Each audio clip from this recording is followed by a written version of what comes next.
If you could introduce yourself, that would be awesome. Yeah. My name is Thiago McHertt. I'm a Brazilian translator. I translate from English into Portuguese, especially. I'm 35 years old.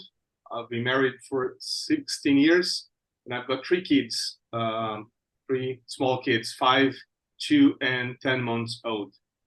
So how did you start translating for the RFPA? Or how did you hear about the RFPA? Yeah, I first started translating. I first heard about the RFPA when I was living with my wife in Ireland. We've got the pleasure to meet Reverend Angus Stewart, and he has a translation project. We got interested in some of the books and the translation work, and he visited us at our home there, and he brought some material, and we started working initially because we needed to perfect our English, to learn it a little bit better, to have a better grasp of the language itself. But soon we started getting more interested in translation itself because of the importance of the work, right? And then this is how it started. We joined efforts with him to translate some small articles, and then we started moving for some more meaty materials, and now we're here. Some 10, 12 years later, we are here. Reverend Stewart must have been a very convincing presence to come and meet you and come with work, and you guys immediately jump into it. That's yeah. He had a good selling point. It was books. So yeah, it made it easier. So what does the process of translation look like for you? How do you typically start those? And how do you select the works that you translate?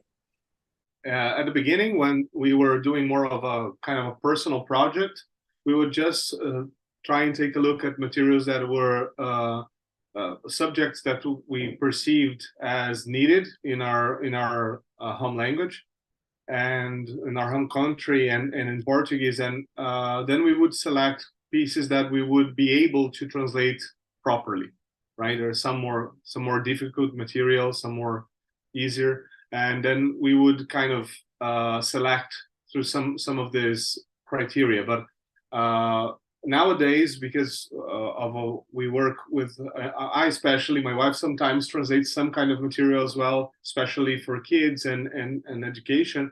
But nowadays, we working with a publishing house.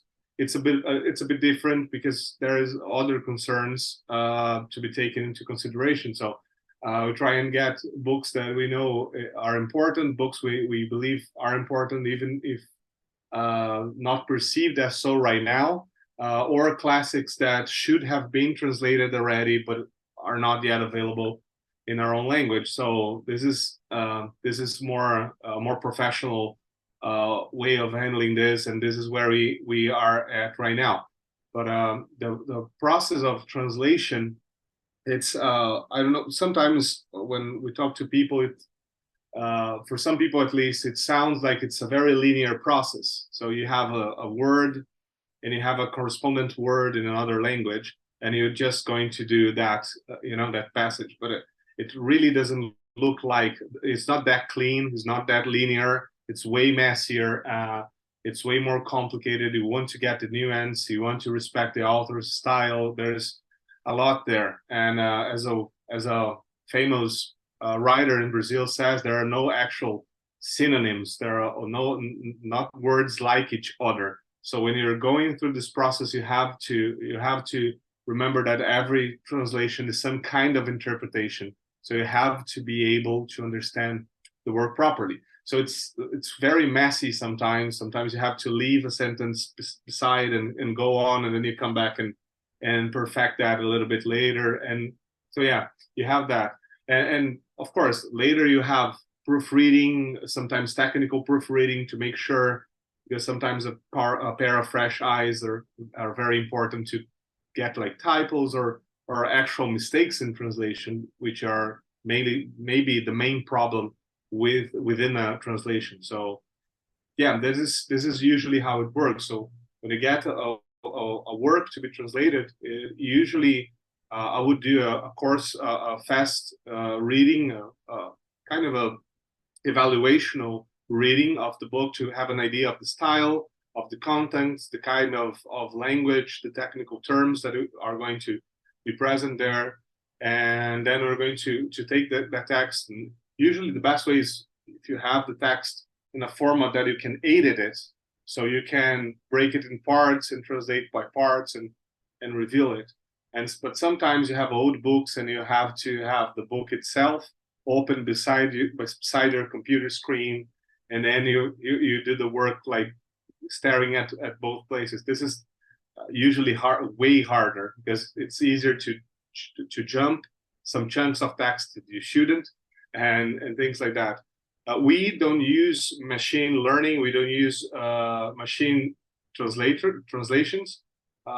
We usually do it like raw, just text to text. So this is basically how we go about it. Yeah. So which books have you translated already for the RFPA or are currently working on? If I think about books as a whole, I would say I've personally translated Portraits of Faithful Saints. I did have some help with that. We have some chapters of Contending for the Faith, if I'm not mistaken. I know we have chapters from Hyper-Calvinism, and we have so there are some chapters of books, lots of articles. We have a good bit of the Doctrine According to Godliness. Maybe almost all of the book is translated. Some articles I did, some parts I did, some parts my editor did. Way back in the day, working with Reverend Angus as well, and so this is kind of what we've done for RFPA or PRC material in general. And right now, what we're working on, we're working to bring into light finally the first volume of the Reformed Dogmatics by Huxema. So I'm doing the final touches on the proof, so that we can have the first volume translated, published. It was beautifully translated by a great translator in our land, Reverend Walter. He's the main translator for Calvin's works in Portuguese, so it's a great translation. And we are working now to get this the final touches so that we can run the first print of the first volume. So we have also some other titles that we have some interest in getting printed in Brazil. Doctrine According to Godliness, since it's already a book that we have a good part of it done, we would like to have it maybe perfected a little bit, good proofreading, and prepare for a book. So we have some plans for future books to be published here. But this is what we've done so far. Reformed Dogmatics is not a small book, so that's quite amazing. Our main battle right now is to handle all the indexes and to get it properly done. So this is the reason why the second volume is not going to come out together with the first one right now. We want to have kind of a careful handling of that part as well. But it took some time because of the size of the book. Although the translator, he's really fast, he did a marvelous job. We had two separate proofreadings on the text. We had very careful evaluation of every detail. We had a specialist in Greek and Hebrew to take care that all the words in Greek and Hebrew were properly put in our edition of the text as well. So we've done a very careful reading. You don't want to be sloppy on a book this size, of course, but there is an appreciation, not just from my part, but from my editor, Felipe, who is maybe the main translator from Portuguese material for Reverend Angus' translation project. We always wanted to have a Reformed Dogmatics in our catalog. We really appreciate the style, the conciseness and clarity of Hoeksema. And so it's a kind of a dream come true as well. So we wanted to be very careful and do it a very well done first print of this book. So thank God, we believe we're getting there now. And regarding the articles and eventually Reformed Dogmatics, eventually Doctrine According to Godliness, what do you typically do with the translations once you've completed them? When we do translations from either PRC material or from RFPA, if they are articles or small pieces, we would publish it on a website that it's owned by our editor Felipe. We have a website called Monism in Brazil, which is the biggest catalog of articles translated in the Portuguese language. So it's very widely known. We have lots of access there. So we have that place where lots of translations go. But we also send the material for Reverend Angus so that he can put it on his website on his translations project. So this is usually what we do. Now, if it is it's a book contract for publication, then we usually won't put the text for free online, and we would just publish the book or also in ebook format. I've actually had other translators mention Monergismo as something that they use themselves or something that they recommend to the people that read their works. So it does sound pretty well known. Yeah. I believe that if we take the last 15 years and how there's more of a reformed understanding, sometimes lots of times is a bit, you have some problems with some of the widespread reformed teaching that goes around. Monergismo may be, if you consider text format, maybe the main website used in Portuguese-speaking countries to get to know more theology, to get to understand better theology and this and that. So yeah, it's very significant. You have, of course, YouTube and the social medias working and spreading this. But when people really want to know more, they want to read, this is this website is surely one of the main ones they can go to have like really a lot of material. And we're talking like thousands and thousands of articles translated and ebooks and things like that. So it's quite big a project, and God's been using it amazingly in our country for sure. That kind of segues very well into my next question.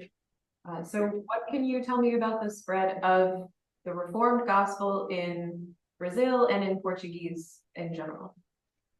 Yeah, Brazil is it's a very big country, and you have some kind of different pockets here and there.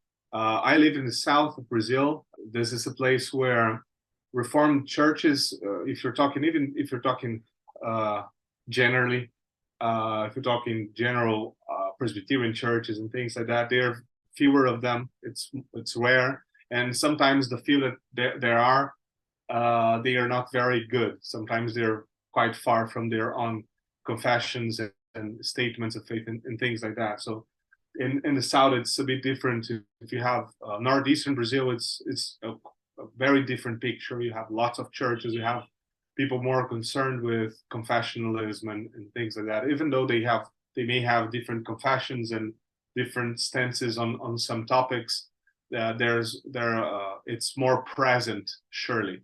And so you have a different view in Brazil. But again, in the last 15 years, I would say, there's been a very, very big commotion around the topics of Calvinism and the Reformed faith and things like that, mainly pushed through YouTube and preachings from certain preachers being translated or subtitled into Portuguese and available in Brazil.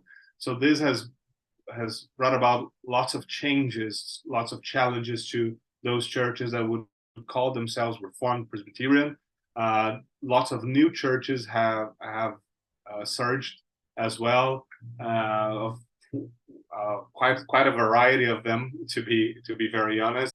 But yeah, I would surely say that there's there's been a quite an advance in making it clear. I remember a time before nobody knew what was Calvinism. Nobody knew what was Reformed theology. Nobody talked about John Calvin.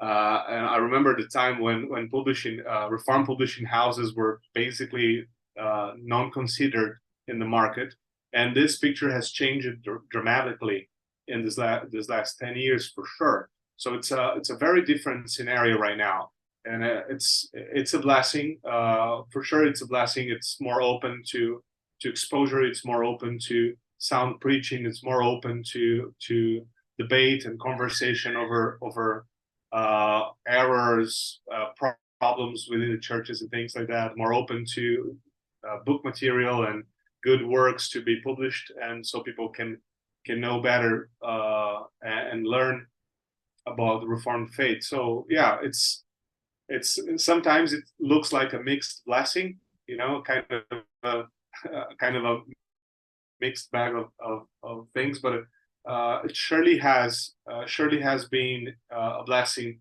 in an objective sense, and that God has brought people to know the gospel truly, has got people to be interested in knowing better their Bibles, to read their Bibles, to understand theology, to talk about these things, and to grow in knowledge of God. So we surely have a long way to go yet.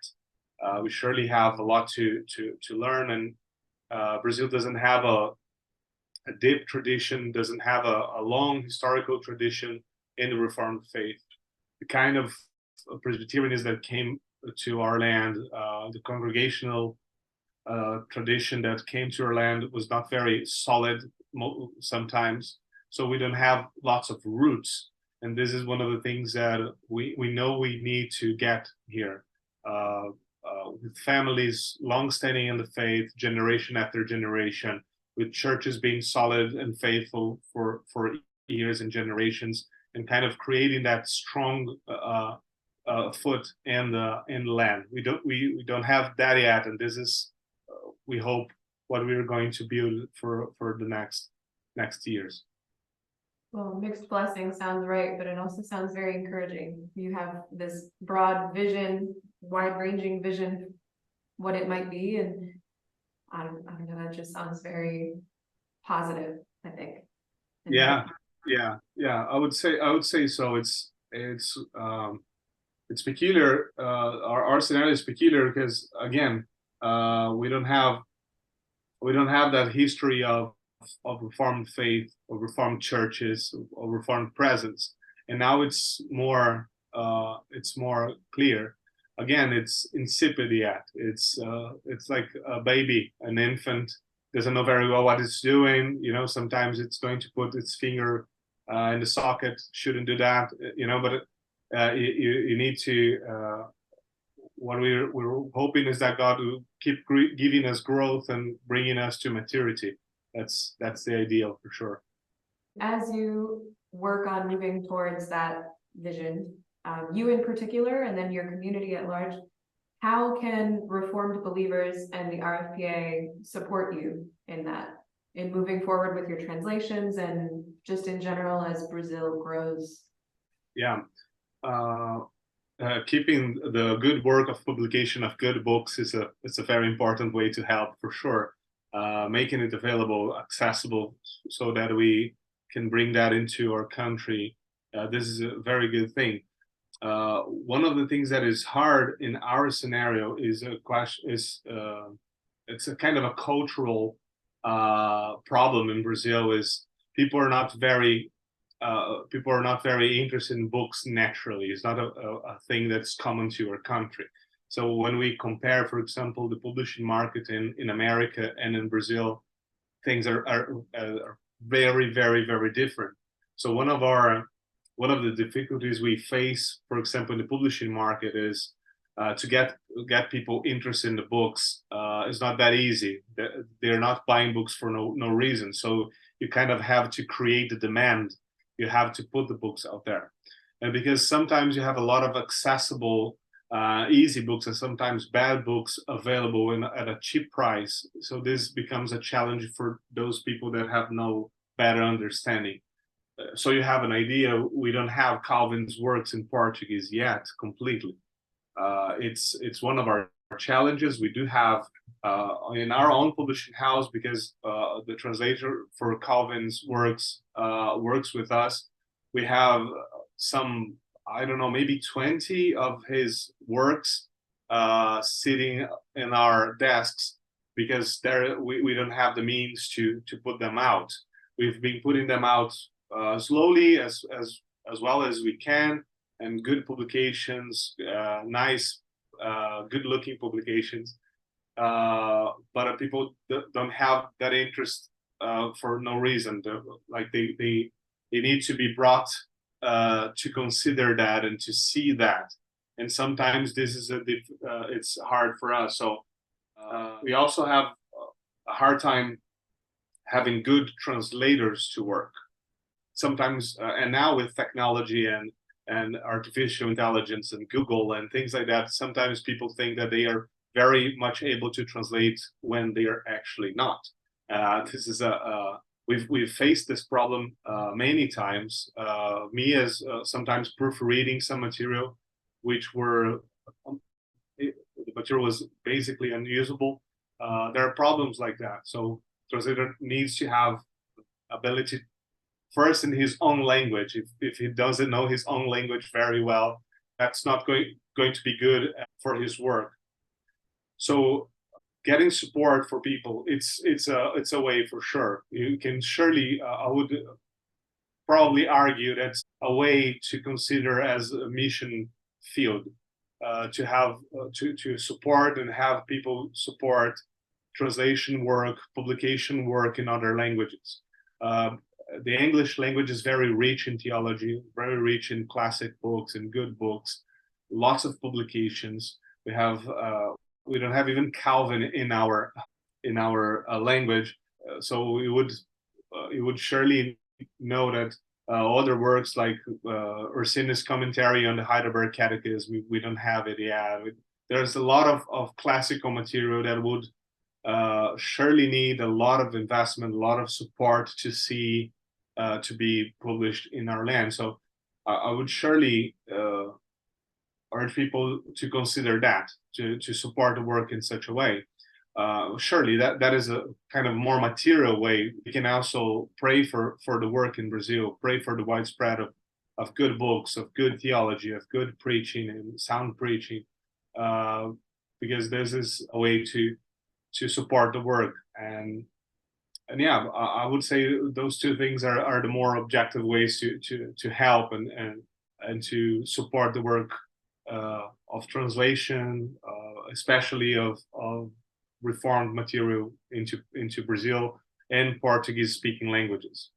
I can assure you of how much of a blessing it is. We've had the support of RFPA, for example, to work with Reformed Dogmatics, Huxema Dogmatics, and the Brazilian market. Again, it's a hard market. Things publications are expensive for sure, and our idea with having such a support is basically we can do the work, we can make it see the light of day. It may not be used right now for people. Some people like to buy books and stack them to have a nice background.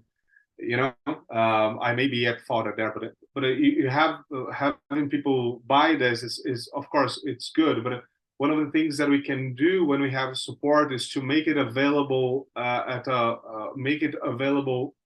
cheaper price. Because, for example, in Brazil, if you want to buy systematic theology or a dogmatics, it's going to cost a lot of money, like really a large amount.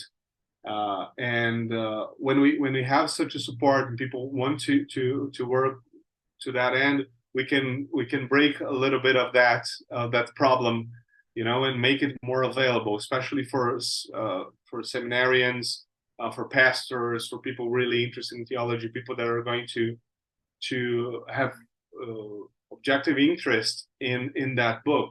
So we can bless a lot of people in a good work, giving people work for real, translators work, publishing houses work to do, you move the market. It's a lot of blessings, it's a shower of blessings all over. So yeah, this is very nice, and this last project, this project we are doing now with RFPA, it's making this possible, and it's surely a blessing. So if you have any questions for me or comments in general for the RFPA audience, I'll take that now. Otherwise, what a blessing. You have been to the RFPA, and hopefully the RFPA has been to you. Yeah, surely. It's a pleasure to help. I hope I could shed some light on what happens here in Brazil. What I can say about RFPA is we are very grateful for your hard work. We're very grateful for books you put being publishing. We hope we can work together for a long time. We're very pleased with the project, the way it's going. It's going to be a blessing for us. Maybe it's important for you also to know how much of a model in some sense RFPA is for us, mainly when we talk about the quality of the books, the finishing work. This is something that we try and emulate. One of the things we are getting more well known here in Brazil, in our circles at least, is the quality of the work, typesetting, the quality of the text, the quality of the finishing, bringing back that old Protestant high view of the quality of work and the ethics of work. This is a good thing, and there are some books of yours that we just look and say, okay, this is kind of our aim. This is where we want to go, and yeah, this is a very good thing. So we're very encouraged by your work, for your patience with us, because things sometimes move slow in Brazil. Not necessarily because we want to, but because they do. But yeah, it's very encouraging. It's a blessing for us, and we praise God for your work.